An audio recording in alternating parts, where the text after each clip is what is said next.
채권하는 사람 고부장입니다. 오늘은 전 세계에 현존하는 최고의 지성들을 만나고 온 칼럼니스트의 책을 한 권 소개해 드리려고 합니다. 문명 그 길을 묻다. 저자는 재미 저널리스트인 안희경입니다. 현존하는 전 세계 지성 11분을 만나서 지구의 지속 가능성은 있는지, 인류는 어디로 가고 있는지라는 커다란 화두를 가지고서 대화를 나누고 그 대화를 책으로 썼습니다. 우리에게 잘 알려진 제러드 다이아몬드도 있고요.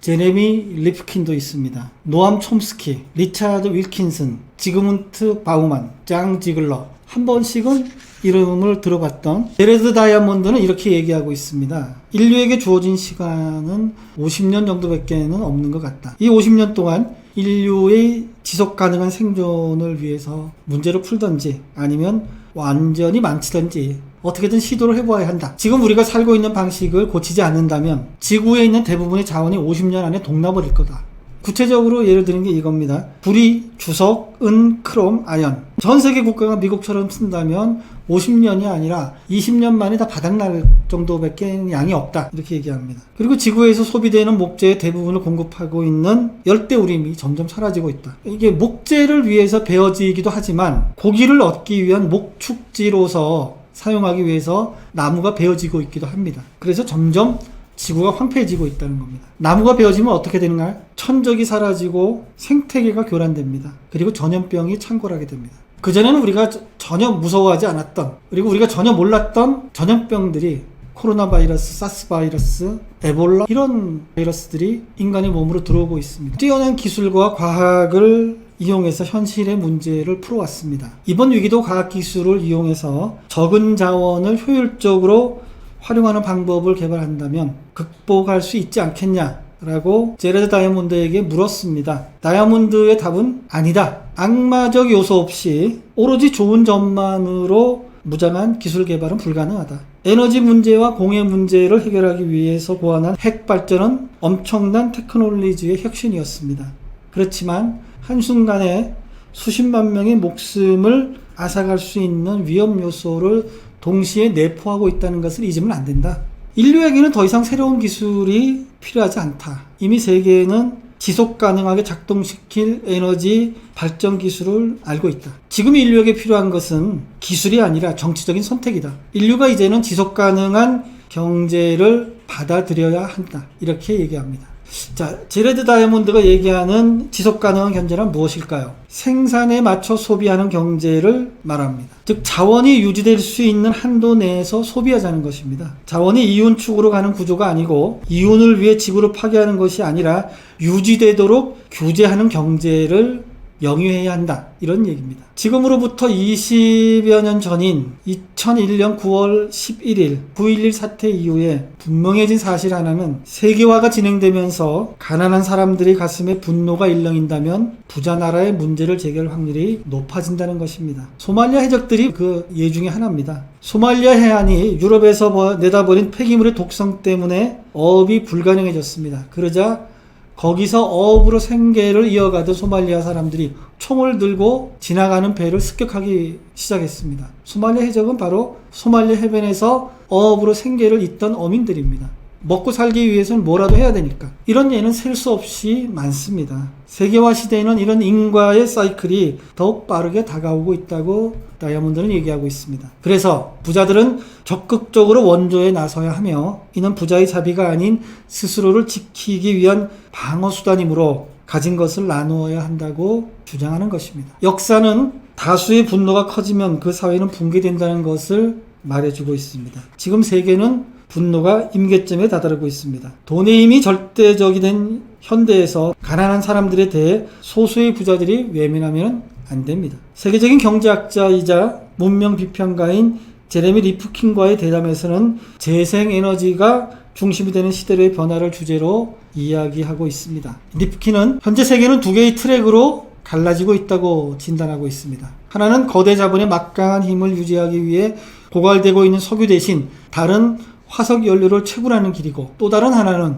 화석 연료를 대신할 수 있는 재생 가능한 에너지를 중심으로 산업 구조를 개편하는 길입니다. 리프킨은 인터넷 통신 인프라의 구축으로 인해 재생에너지 중심이 되는 시대의 변화가 벌써 시작됐다고 진단합니다. 두 트랙이 분기점에서는 별로 차이가 나지 않지만 시간이 흐를수록 두 트랙은 점점 거리가 멀어져 시대에 발맞춰 나가는 하나의 트랙이 안정적인 궤도를 만들어 나갈 것이라고 예측하고 있습니다. 인류는 19세기 1차 산업혁명부터 지금까지 엄청난 양의 화석연료를 꺼내 썼습니다. 그 결과 엄청난 양의 이산화탄소와 산화지수를 대기 중으로 뿜어냈습니다. 이는 기후변화를 초래했습니다. 기후변화는 지구의 물순환을 바꿉니다. 지구는 물이 가득한 별입니다. 그리고 지구에 살고 있는 모든 생물은 물에 의존하고 있습니다. 기온이 1도 올라갈 때마다 강수의 7% 이상이 대기로 올라가게 됩니다. 하층 대기에 강수가 집중되면서 전체 물순환이 변하게 되는 것입니다. 물의 순환이 균형을 잃게 되면 집중호우가 많아지고 봄까지 눈이 내리고 봄홍수와 여름 가뭄,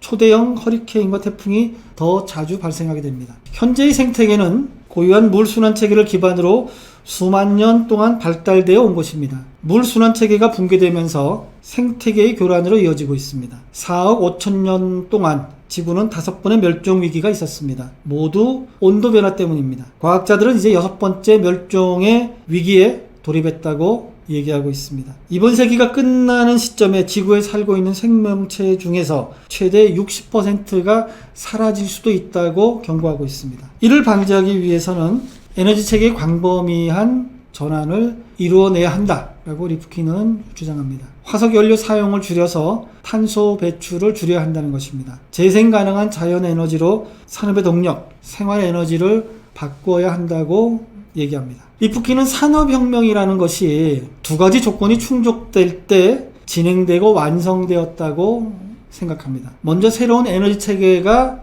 만들어지고 그 체계를 운영한 새로운 커뮤니케이션 혁명이 창조가 되어야 한다는 것입니다. 커뮤니케이션 혁명이 에너지 혁명을 뒷받침할 때 경제의 패러다임이 변한 것이 과거의 산업혁명을 분석한 결과다. 이렇게 얘기하는 것입니다. 1차 산업혁명은 석탄을 이용한 화력발전과 석유로 운전되는 에너지 혁명이 있었습니다. 수공업 인쇄가 증기 인쇄로 바뀌면서 대량 인쇄가 가능하게 되었습니다. 많은 인쇄물이 학교로 전달되면서 글을 읽고 쓸 수 있는 산업 인력이 뒷받침되었습니다. 인쇄술과 증기력이 결합함으로써 비로소 1차 산업혁명이 가능했다고 진단하고 있습니다.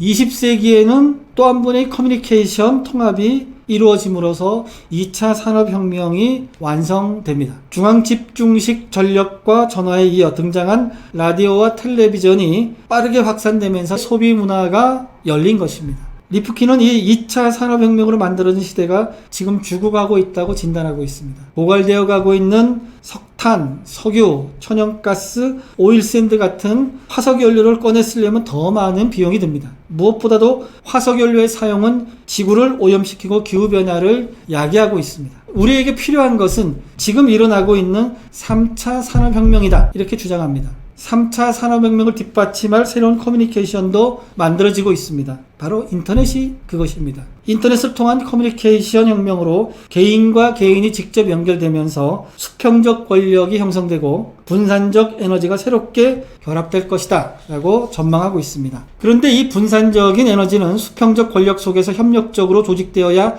그 힘을 발휘할 수 있습니다. 분산적인 에너지란 뭘까요? 재생에너지를 얘기합니다. 모든 사람의 집 마당에서 얻을 수 있습니다. 햇빛은 반짝이고 바람은 온 세상에서 불어오고 땅 속에서는 지열에너지가, 숲에서는 바이오매스를 에너지원으로 활용할 수 있습니다. 이런 것들이 분산적이고 재생 가능한 에너지들입니다. 여태까지 우리가 할 수 있었던 것은 절전이고 절약뿐이었지만 이제는 개인이 에너지를 만들어내는 능력을 갖게 되었다는 것입니다. 3차 산업혁명은 5가지 핵심 요소로 이루어져 있습니다. 첫째, 화학에너지를 재생에너지로 전환하는 것입니다. 둘째, 재생에너지로 전환하는 과정에서 경제가 활성화될 수 있다라고 얘기합니다. 재생에너지로 개조하기 위해서는 사람의 노동력이 집중적으로 필요합니다. 리모델링 과정과 관리를 위해서 수천 개의 사업장이 생기고 수백만 개의 일자리가 창출될 것이다 라고 전망하고 있습니다. 셋째, 생산된 에너지를 저장하는 것입니다. 사용하고 남은 전지를 저장해서 부족할 때 꺼내 쓸 수 있어야 됩니다. 수소전지가 바로 그것입니다. 네 번째 요소는 스마트 그리드입니다. 스마트 그리드는 전기의 생산, 운반, 소비 과정을 정보통신 기술을 접목해서 공급자와 소비자가 서로 상호작용하여 효율성을 높인 지능형 전력망 시스템을 얘기합니다. 다섯 번째 요소가 운송입니다. 자동차 기업들이 수소 하이브리드 자동차를 만들고 있습니다. 이 다섯 가지 핵심 요소가 3차 산업혁명을 이끄는 인프라 구조로 앞으로 약 10년에서 30년 사이에 전체 경제를 바꾸게 될 것으로 리프킨은 전망하고 있습니다. 이런 변화 속에서 우리가 해야 할 것은 우선 화석연료 사용에서 벗어나 재생에너지로 중심을 옮겨야 된다는 것입니다.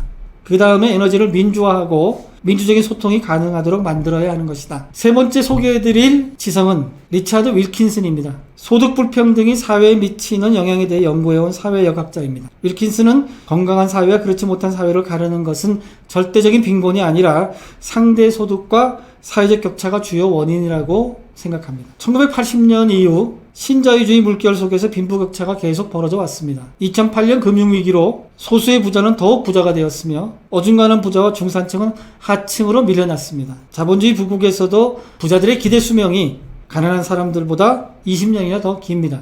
이들이 더 좋은 의료 혜택을 받아서 그런 것이 아닙니다. 정답은 불평등입니다. 평등은 가난한 사람과 부자인 사람의 차이가 벌어지고 서열이 강화되면 그로 인해 만성적인 스트레스가 퍼지게 됩니다. 육체적으로 면역체계가 망가지면서 심혈관계도 약해집니다. 스트레스를 받거나 충격을 받으면 우리 몸은 싸우거나 도망가는 등의 반응을 하게 되어 있습니다. 만성 스트레스는 어린이들의 성장 발육을 저해하고 여성은 배란이 안 되게 하고 남성은 생殖기에 이상이 생기기도 합니다. 나이에 상관없이 소화도 안 되고 순환기 장애도 오게 됩니다. 스트레스를 유발하는 사회 구조가 파괴적이라는 것입니다. 불평등이 깊은 사회는 이런 현상이 사회 전반에 걸쳐서 나타난다는 것이 리차드 윌킨슨의 진단입니다. 1967년부터 10년 동안의 영국 공무원 1만 7천 명을 대상으로 생활과 사망률이 어떤지 연구한 조사가 있습니다. 그 조사 결과는 회사의 서열에 따라서 사람들의 건강이 매우 다르다는 것이 밝혀졌습니다. 낮은 지위에 있는 공무원들이 높은 지위에 있는 공무원들보다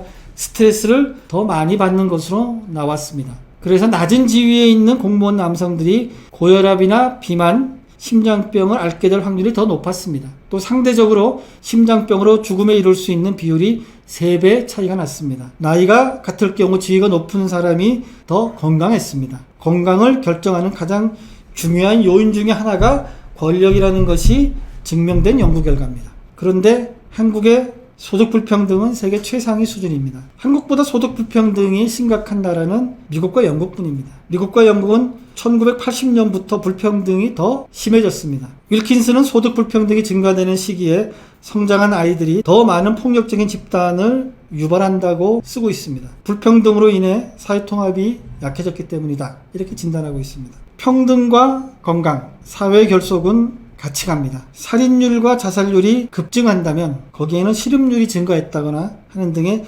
사회적인 요인이 꼭 기저에 깔려 있다. 어린 시절을 어떻게 보냈는가가 대단히 중요하다고 얘기합니다. 어릴 때 안전하지 못하다는 불안을 느끼는 정도에 따라서 평생에 걸쳐 스트레스를 다루는 조절 능력이 달라지기 때문이다.